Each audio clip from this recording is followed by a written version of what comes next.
Well, good morning to everyone. My name is Brother Wyndom Wix. It'll be the good Lord's will. I'll be bringing you a message here in a few moments of time. Sure appreciate you tuning in this morning. Amen. The Lord has been good to me this morning and give me a message.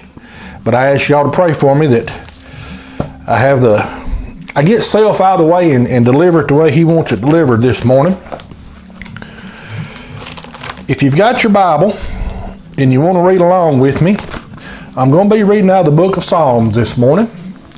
And I don't understand why the Lord put this topic on my heart this morning, but I learned a long time ago, when the Lord puts something on you, He's done it for a reason, and I've preached that very thing, that we need to follow Him. Amen. We need to not try to do what we want to do when the Lord's put something on us, but do what He wants us to do, the way He wants it done, and when He wants it done.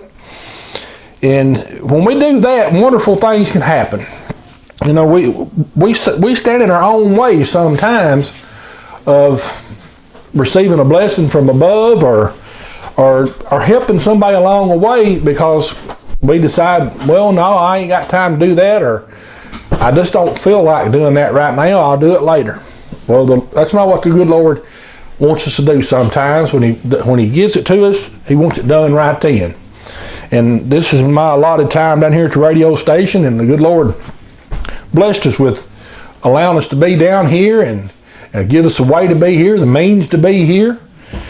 I know a lot of preachers thank churches for sponsoring them down here on the radio station, but if you pull up the website down here, you'll notice mine's listed under Pleasant Valley Missionary Baptist Mission. That's a little mission we go to, but we've never asked anybody for a dime. We pay for this ourselves. And we come down here, and folks, I've never missed it. Never missed it, because the good Lord has granted me the means to do it, and I'm able to do it, and it's just a blessing in itself. And we take that for granted sometimes. If you've got your Bible and you want to read along with us, I'm going to be over in the book of Psalms. I'm going to be in the 37th chapter to start with. When this come to me this morning, my favorite verse in the Bible is found in the book of Psalms. I know a lot of people's got different people's got different verses of the Bible that they could quote word for word, and they say that's my favorite verse in the entire Bible. And a lot of people's is John 3:16, which, don't get me wrong, that's a wonderful verse to have as a favorite verse. But my favorite verse is found over in the 15th chapter of the book of Psalms. And my favorite verse says, "Better is a dinner of herbs where love is than a stalled ox in hatred therewith."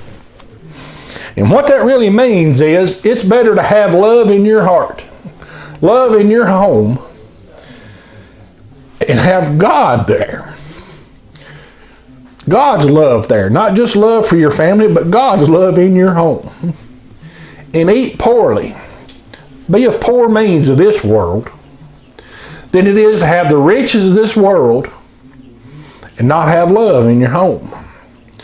Not have love for one another, not have God's love in your home. And why that's come to me, I don't know, but I got to do what the Lord wants me to do. Found over in the book of Psalms, the 37th chapter. Y'all bear with me just for a moment here. You know, I'll get to that in just a minute. This old world nowadays, too many people have put God completely out of their lives. They're more wanting things of this world. They'll work and work and work for another dollar. They'll work hard, and when you ask them, why are you working so hard? Take a little time off. I'm doing it for my family. When's the last time you spent time with your family? When's the last time you showed your family you love them by just spending some time with them? Well, preacher, I've got to work. I've got bills I've got to pay. I've got this I've got to pay for. I've got this big home. I've got a big mortgage on. No, that's things of this world. We don't need the finest things of this world to show each other love. We don't need the newest car that comes out, the biggest, best thing that ever hit the road.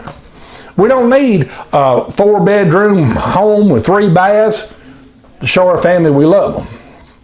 You know, I talked last time I was here about the old times, back to the old ways. When families loved one another, they were there for one another. Folks, a lot of those families raised a huge, huge family in a little shotgun house. Didn't have plumbing on the inside of the house. And then if they did, it was just one bathroom that several people shared. 1 or 2 to a bedroom, 2 or 3, sometimes 4 or 5 to a bedroom. But when you got to that home, and I didn't say house, I said home, you could just feel the love they had one for another. Nowadays, you can go to some of these great big houses and see these families. They come out and they greet you, and boy, it's just as cold as a meat locker. You don't feel the love. You feel something that's been put on in front of you. Folks, we need to quit worrying about what kind of status we have down here on this old earth. And we need to start showing love one for another. Not just our neighbors. I preached a while back about loving thy neighbor. Folks, love starts at home. Love starts in our hearts. And if you've been saved by God's love, He put His love in your heart. You need to show it. You need to be sharing that love that you have down inside with one another. Well, preacher, I've done told you, I work every day to support my family. I love my family. There's more ways to showing you love somebody than with money. You know, a lot of parents nowadays, they'll say, well, I love my child. They've got the newest everything. I'm not asking to give them something new. I'm asking you to give them the oldest thing, one of the oldest things that's ever been created, it's ever been around, and that's love. And sometimes loving somebody is saying no. And anymore, we've got parents nowadays that anything a child wants, well, yeah, I'll do what I can to get it for you. And they'll kill themselves getting it for that child. Well, I love my child. That's the reason I'm doing it. Sometimes you need to say no. Sometimes it's not best for the child. Sometimes it's not the best thing to let them have everything they want. I didn't get everything I wanted when I was growing up. But folks, I grew up in a home full of love. I can promise you that. I know it for myself. I was loved as a child. I was told no. I was disciplined. Mom and Daddy wasn't afraid when I was in the wrong to show me I was in the wrong. The Bible even says, spareth the rod and spoileth the child, which means you hateth the child. We won't get into that right now. I think the Lord's will right now. But spare the rod and spoil the child. People nowadays, well, I'm going to give them a time out. I'm going to give them a time out. They won't remember that. Oh, I've done something wrong. I'll go over here and sit down 5 or 10 minutes, and I'm going to get up, and I may do it again. Wasn't no punishment there. Folks, when I got in trouble as a child, a parent's love that chastised me and told me right from wrong and punished me the way this old blessed book tells us to do, I remember those times. And I remember what I done and why I was getting a whipping for it. And I didn't do it again. I knew better. That's love, folks. The love of, I'm going to give you anything and everything you want, and if you've done something wrong, well, I'm not going to harm my child. That's child abuse. Folks, child abuse is not raising your child the right way. And I'm not going to try to stand here and tell everybody they're raising their child wrong. I'm just trying to tell you what this old blessed book says. We need to raise them in the love God put in our heart, and we need to discipline the way God tells us to. That's the love that I'm talking about. Better is a dinner of herbs where love is than a stalled ox and hatred therewith. Folks, when we put money in front as a front for us to show somebody how much we love them, we're putting a price tag on it. Folks, love shouldn't have a price tag on it. Love should come easily and freely. We should be willing to love somebody. And sometimes that's hard to do because they may be in the wrong and we have to tell them. But folks, when you're in the wrong and somebody goes against what they believe or they're not wanting to say anything to you because it hurts your feelings, but they do it anyway for the best, because it's for your own good, that's love. When they've put themselves out of the way to help you, that's love. Not, well, they're needing help doing this and I'll just pay somebody to help them. Well, there's money again. Your love is fell towards your money, not them. Well, no, preacher, I paid somebody to help them. I was there for them. It'd have meant more to them if you'd have been the one there helping instead of sending somebody else in their place. Well, preacher, I just didn't want them to know where the help was coming from. Well, I understand that too sometimes. But you know, sometimes, folks, we need to let people know what we feel about them. We need to let people see what we feel for them. We need to show them that love. And yeah, I'm sort of jumping around here. I'm going to get right back to families loving one another. Nowadays, you hear of families splitting apart, and a lot of times it's just simply because the love cannot be found in that house anymore. They've let things get between one another, stuff that don't mean nothing. Material things of this old world, just little nitpicky something others that don't really mean nothing. They really don't need it. It's just a better and bigger version of something they've already got. But boy, I've got to have it. I've got to have it. Well, no, you don't have to have it. Not if it's going to mean a relationship between you and somebody else. Folks, you putting love from out of the picture. Love's not intended for material objects. Yeah, I've got things of my own I care a lot about. I really don't want to see them tore up or misplaced or whatever. It'd upset me if I lost them. But what value are they compared to somebody? They have no value. When you stop and think about it, what value are you putting on your spouse and on your children? When you are not spending the time you need to with them, and you're not showing them how much you love them on a daily basis. And I'm not saying you got to hug every one of them and tell them verbally, I love you each and every day. Folks, you can show love through your actions and sometimes your non-actions a lot quicker than words can be, and they'll mean a whole lot more. I can stand right here the rest of the day and everybody that walks in here tell them I love them. That don't mean I believe it from the heart. But folks, when you give it from the heart and you act like it and you show it, you're there for them. That love comes through. They can see it. They feel it. They can hear it. And you've never said a word. You've never said a word. I told y'all last time I was here at the radio station that a real good friend of mine showed me I was wrong. That was love, folks. I know he says God put it on him to preach a sermon. If it went to nobody else, it went directly to me to show me I was wrong about something. But folks, it took love from him to stand and preach it. Me and him's talked about it since then. He said, Wyndom, you have no idea how hard it was for me to stand behind that bookboard and preach that, knowing it was directly to you. I was afraid I was going to lose you as a friend.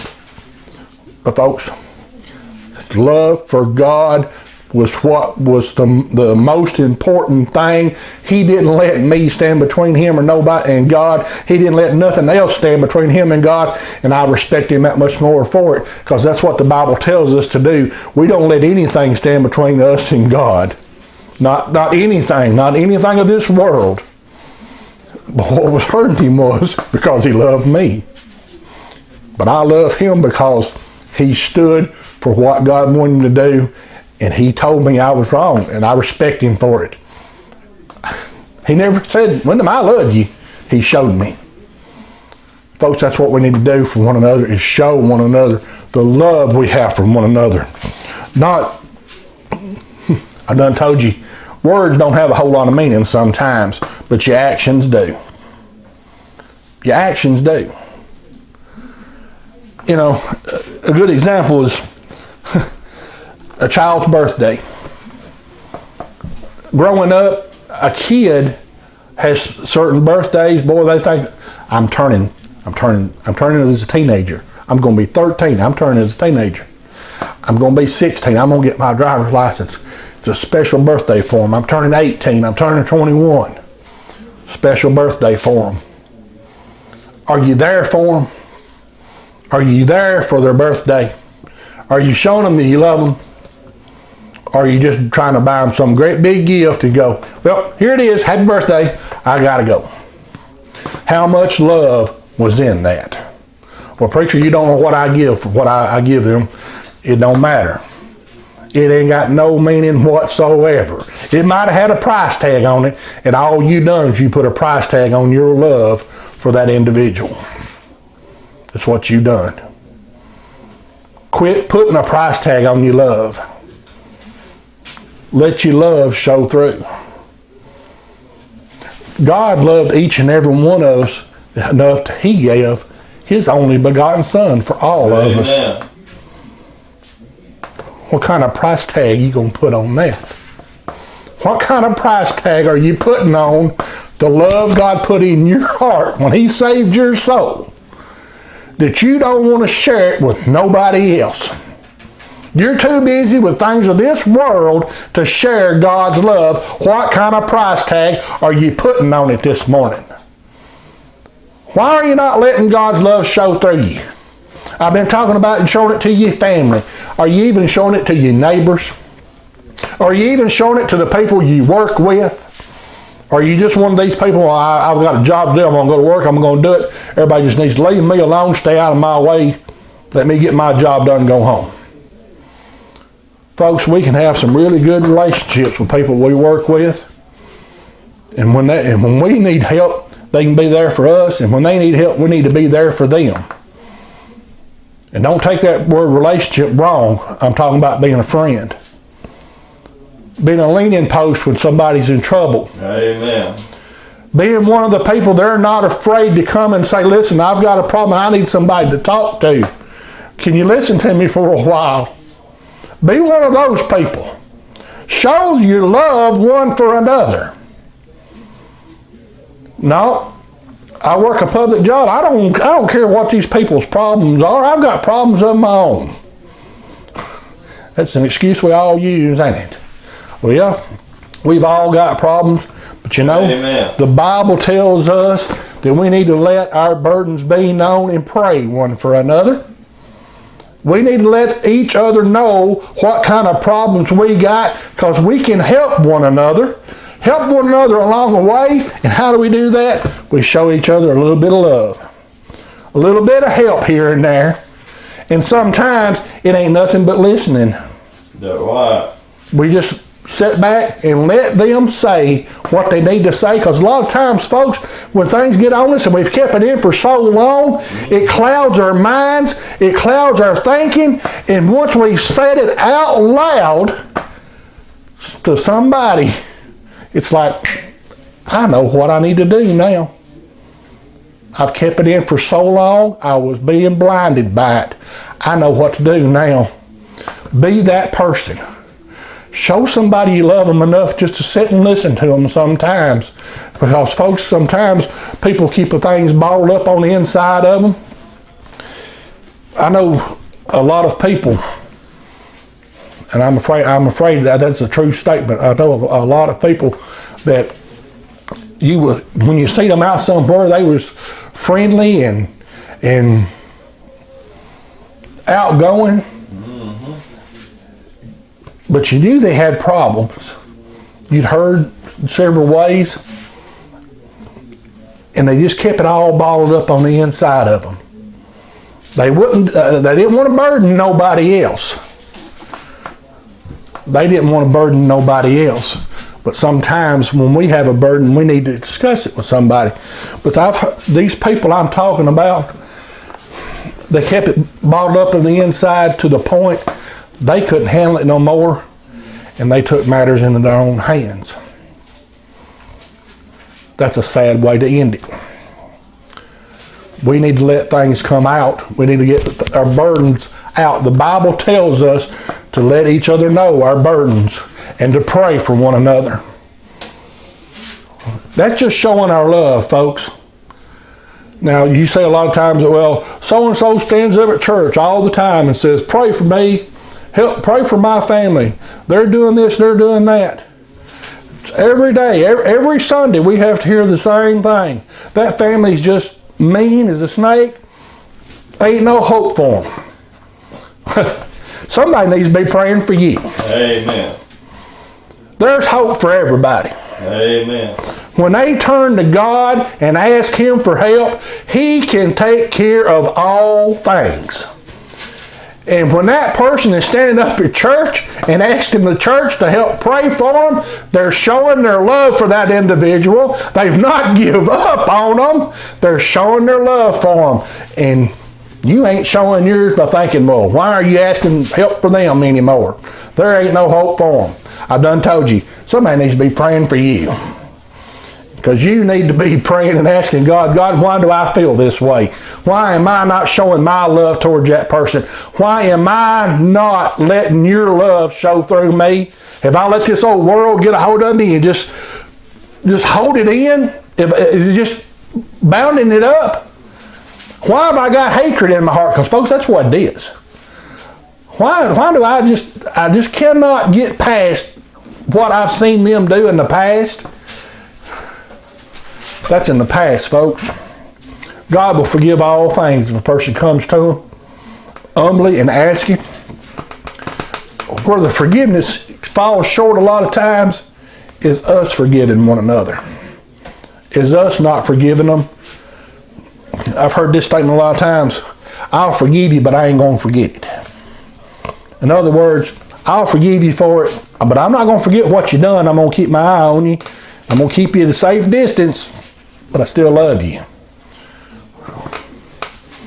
I understand that thinking, but the Bible tells us we got to love one another and forgive one another and help one another along. And I know that's hard to do sometimes, folks. There's people in my life, I like to keep at a safe distance too. That's wrong on my part.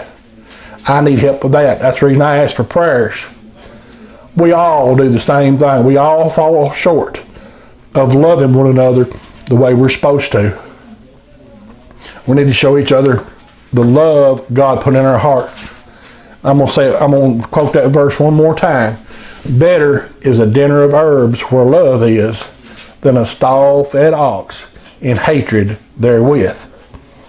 Folks, it's better to be dirt poor. Amen. And have love in your home. And showing the love in your home, even when folks come over and visit, they can feel the love there. It feels like home to them.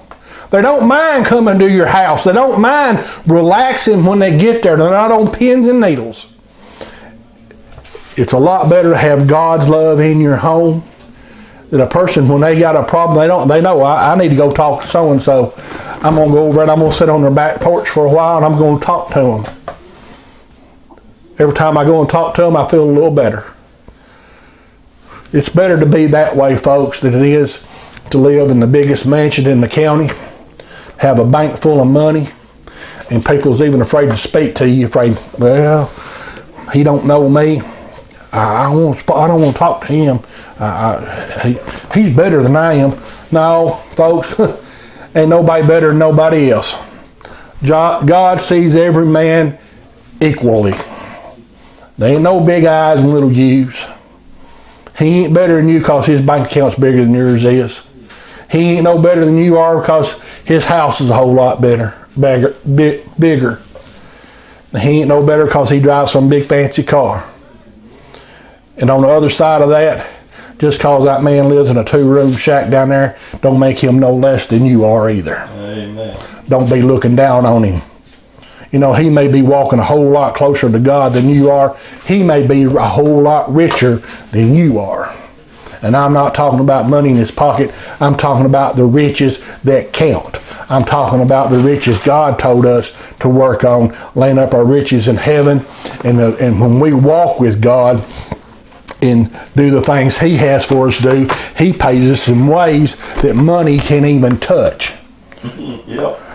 He puts blessings on our hearts. He helps us along the way down here. He helps us through life with a smile on your face. Have you ever met somebody that all they ever wanted to do is frown and was just mad at the whole world all the time? You don't want to be around those people, do you? But do you know somebody in your life that's got a smile on their face? They've got a good outlook on life. Ask those people how they stand with God. See what they tell you. They've got a good relationship with the Lord. I promise you they do. You know, I said I was going to read something out of the book of Psalms. It's already left me now. Good Lord doesn't let me do it this way. Better is a dinner of herbs where love is than a stall-fed ox and hatred therewith. Folks, I'd rather you show up at my house with a problem and me and you sit down and talk and in love and us eat a bologna sandwich on the back porch then you show up and me carry you out to some big fancy restaurant somewhere and nothing ever be accomplished other than we eat too much. Folks, we need to show each other the love God put in our hearts. We need to show each other the love that God expects from us. And getting back to our children, I know I stepped on some toes a while ago, but that's all right, I've got that reputation. Quit pampering your children. Quit spoiling them with every little gadget, every little thing that comes along. Well, yeah, they've got the latest phone. I paid over $500 for this phone so they could have the newest. When's the last time you spent some time with them? When's the last time you just spent some one-on-one time with them and got to know your child? When's the last time you showed them how much you loved them? When's the last time you give them a little of yourself? Not a little of your billfold, but a little of yourself. When's the last time you went to a sporting event that they was a part of? Or helped out at that sporting event just to show them, yeah, I'm here for you. I'm here to back you up. I'm here to help you along the way. Or when's the last time one of your children went down the wrong pathway? And when they came back, you go, nope, you've done wrong. I don't want nothing to do with you. Folks, as a parent, we need to be there for them, showing them we love them, showing them how they done wrong, and help them get back to the right pathway. Wonder if God done us that way. Wonder if God says, you just done wrong, I ain't going to have nothing else to do with you. Where would every one of us be? We'd wake up in a devil's hell one day after a while. That's exactly where we'd be. Folks, show your love. Show your love one for another. Show your love for your family. Let the love be so great at your house that people know when they come there, they're coming to a home, not a house occupied by a bunch of people. Let them feel it when they come in that they feel like they've walked in their own home. You're welcome here. Come on in, make yourself home. Make yourself at home. I like that old saying. Just come on in and make yourself at home. Show the love. Show what God has given you when He saved your soul. And I promise you, things will get a whole lot better for you. Your bank account may not grow a penny. Actually, it may go down just a little bit because you'll find that what you've been holding on to don't mean nothing. Amen. But what you'll find in the process of the love that'll show up right here and the feelings you'll get right here, you'll want more of it. And the more you get of it, the more you'll want of it. And that's what God's wanting from us all, is to show our love one for another. You know, the old saying, my cup runneth over. When it runs over, it spills out somewhere. when God starts putting his love in your heart, and you start working for him, that cup will run over, and when it spills out, other people can enjoy it too. Quit trying to just hold it in and stifle it. Let the world feel it. Let the world know you are a child of God and that his love is in you, and you are trying to show the world what God has done for you and made you feel. Let your love show through you. Brother J.C. Cox is going to be coming up behind me. Y'all pray for him. Amen. I know he's going to preach you the truth, but I know he desires your prayers this morning. And folks, I hope somebody got something out of my message this morning. If nothing else, just love one another. Amen. Let God's love show through you. I thank you for listening.